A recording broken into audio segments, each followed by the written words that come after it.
Okay, everybody, Stephen Key here, and today we're going to do something completely different. We have InventRight coach Courtney. How are you? Thank you for coming on. Doing awesome, Stephen. Now, you guys, why I think this is really important is that Courtney is one of our amazing coaches over there at InventRight, and she reads a lot and she keeps really current. And I know creativity is really important to you. Right? It is. Okay. Because you're out there submitting ideas, you're reaching out to companies, and you're really trying to understand how to funnel your creativity to come up with more ideas. So, Courtney, I know you just read a book, right? And you read a book first of all, why did you read that book? And what is the name of the book that you just read?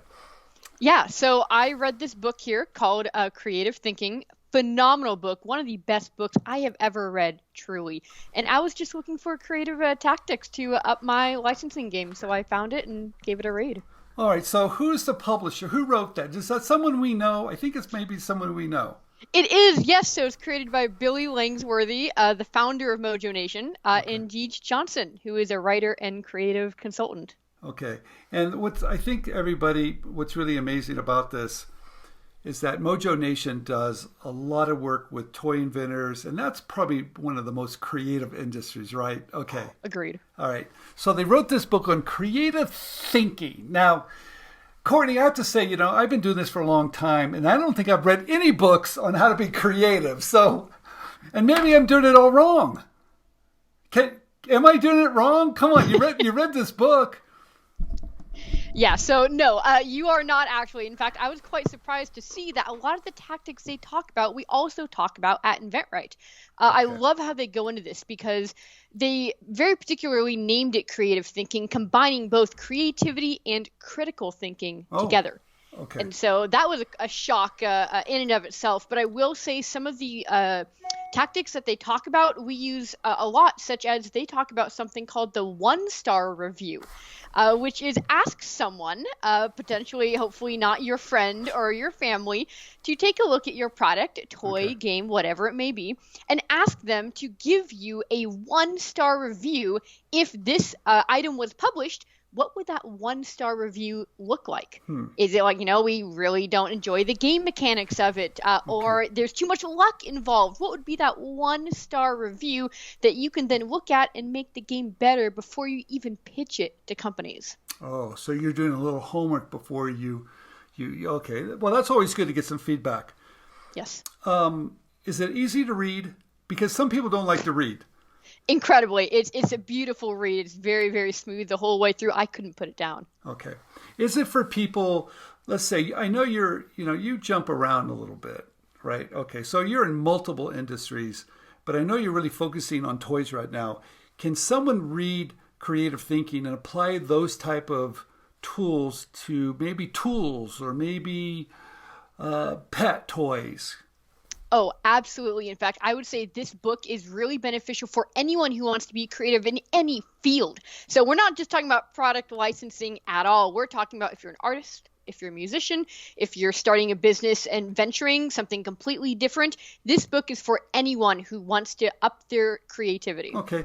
No, wait a minute. Now, let's back up for just a minute.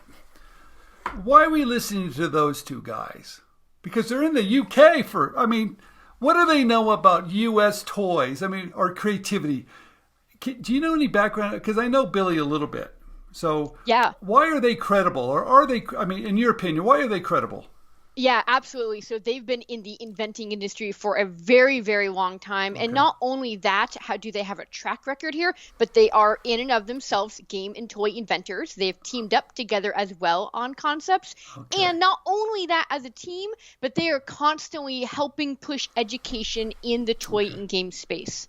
Yeah, their site, they do a lot of interviews with a lot of people, some of the best toy inventors in the world. So not only are they probably taking their advice, but since they've interviewed so many, do they weave that in there in the book of other people as well? Yes, they do. So there's two main halves of the book. The first half is a lot of like advice and creative techniques, and then the whole entire second half is a very large amount of interviews of interviewing various people, such as they interviewed the two creators, Ken and Quentin of the game Happy Salmon. Okay. And I've got the game actually, strangely enough, and a lot of the people in them interviewing talk a lot about what would be some good advice and tips and tricks for inventors? And of course, they're inventors themselves, and they had some phenomenal advice to give, such as quantity over quality. They actually believe it's really important to fail fast. Come up with tons of toys and games as much as you can and fail as quickly as possible so you can learn from your mistakes faster and get in the game quicker. Are they teaching you? I tell, from my perspective, I think your creativity is a muscle that needs to be exercised. That needs to be, you need to do a workout. So, because you need to be able to pull that creativity out of your brain anytime you want to. Did they talk about any of those type of tools to say, look, I need to be in control of my creativity, and these are the things to do to get that creative thinking going? Is that what that's all about? Because to me, that's really important. Yes, absolutely. They do definitely talk about, like, one, the importance of it, but also using this as a constant practice in and out of inventing.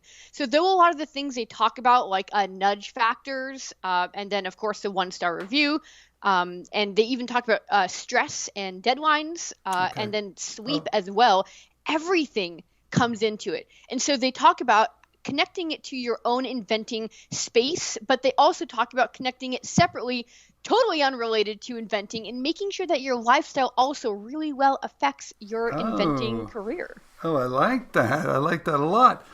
Okay, you know what's really interesting about this, everybody? I was interviewing some very creative people, and I asked them, how do you create? And they were very stumped by that. I was a little surprised, Courtney. Why were these two able to put this together in a book that really showed you a roadmap where some people just cannot explain how they do it? Yeah, I think it's hard when you get into this space. There's so many different tactics. Honestly, I feel like with so many interviews that they've done over the many, many years, as well as their own creative tactics, I think just like you said, it's a little bit hard to bring that to the surface and have a conversation about something that's very intangible. And they've been in this space for so long. They might as well share these techniques with the world to better our environment. All right, so, you've got me interested.